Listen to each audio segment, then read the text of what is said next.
भागवत गीता की दर्दनाक बातें, एक गहन विश्लेषण। The painful truths of the Bhagavad Gita, a deep analysis. Shrimad Bhagwat Gita, जिसे अक्सर जीवन का मार्गदर्शन करने वाला आनंदमय और दार्शनिक ग्रंथ माना जाता है, वास्तव में अपने केंद्र में एक गहन, कठोर और दर्दनाक संवाद है। यह दर्दनाक इसलिए नहीं है क्योंकि यह निराशावादी है, बल्कि इसलिए क्योंकि यह जीवन, मृत्यु, कर्तव्य और अस्तित्व के कठोर सत्यों को बिना किसी चाशनी के प्रस्तुत करती है। ये सत्य मनुष्य के अहं और आरामदायक भ्रमों को चुनौती देते हैं, और इस टूटन का अनुभव ही दर्दनाक है। आइए उन प्रमुख बातों को समझते हैं। एक, जीवन स्वाभाविक रूप से दुखमय है। दुख आल्यम अनित्यम। गीता सीधे तौर पर यह स्वीकार करती है कि संसार का स्वभाव ही दुख से भरा है।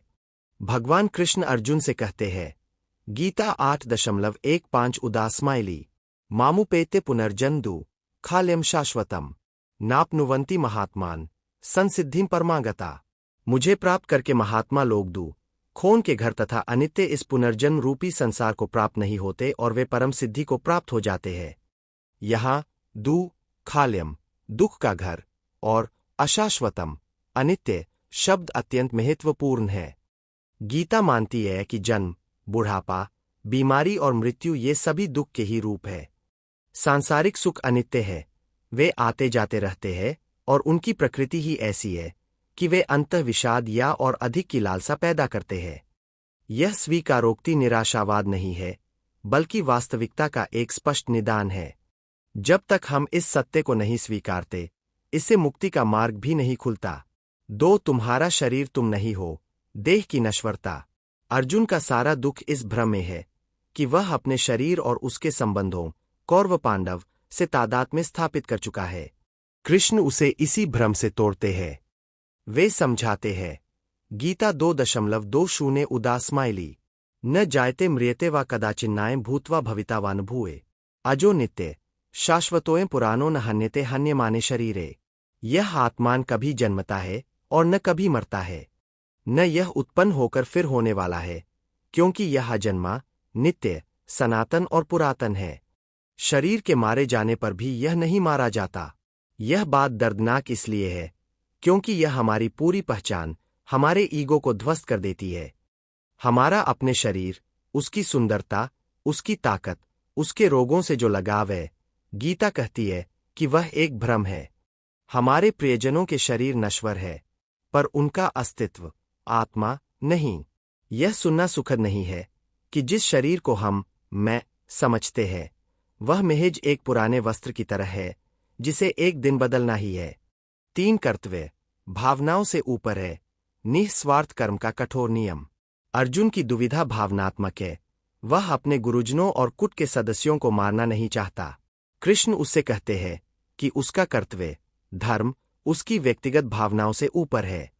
क्षत्रिय होने के नाते धर्म की रक्षा करना उसका कर्तव्य है, चाहे उसकी व्यक्तिगत कीमत कुछ भी हो। यह गीता का सबसे कठोर और विवादास्पद पाठ है। यह हमें बताता है कि जीवन में कई बार हमें भावनात्मक रूप से दर्दनाक फैसले लेने पड़ते हैं, लेकिन उन्हें लेना ही पड़ता है यदि वह धर्म के मार्ग पर है। यह सुविधाजनक नैतिकता के विपरीत निर्मम कर्तव्य का सिद्धांत है। यह सीधे हमारे आरामदायक, भावनात्मक झुकावों पर प्रहार करता है। 4, तुम्हारी पीड़ा का कारण तुम स्वयं हो, आसक्ति का दंड। गीता दुख के मूल कारण की पहचान आसक्ति, अटैचमेंट, के रूप में करती है। कृष्ण कहते हैं कि फल की इच्छा, कामना से जुड़ा हुआ कर्म ही बंधन का कारण बनता है। हमारा दुख हमारी अपेक्षाओं, हमारे लगाव के कारण है, न कि दूसरों के कार्यों के कारण। यह बात दर्दनाक इसलिए है क्योंकि इसका मतलब है कि हमारी पीड़ा के लिए कोई और जिम्मेदार नहीं है। हम स्वयं अपने दुख के रचयिता है।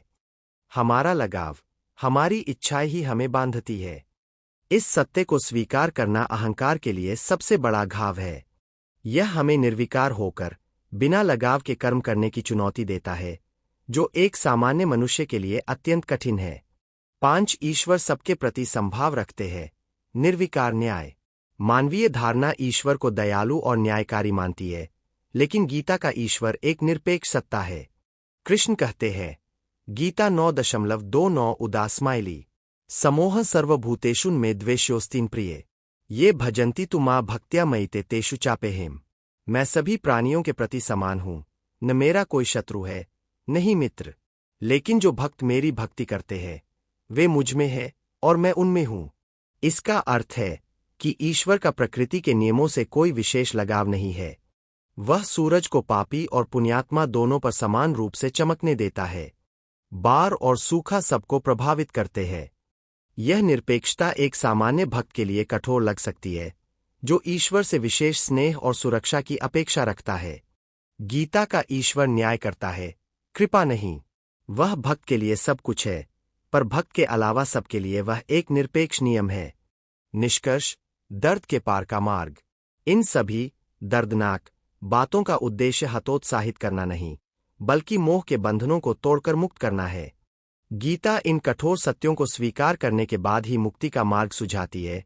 निष्काम कर्मयोग, यानी फल की इच्छा और आसक्ति से रहित होकर अपने कर्तव्य का पालन करते जाना। जब हम यह समझ लेते हैं कि शरीर नश्वर है, आत्मा अमर है, दुख संसार का स्वभाव है और हमारा दुख हमारे अपने लगाव का परिणाम है, तब हम भावनात्मक उथल पुथल से मुक्त होकर शांतचित्त से अपना कर्म कर सकते हैं। गीता का दर्द एक सर्जन के चीरे की तरह है, जो रोग को काटने के लिए अस्थायी पीड़ा देता है, लेकिन दीर्घकालिक स्वास्थ्य और मुक्ति का मार्ग प्रशस्त करता है। यही इसकी गहनता और महानता है।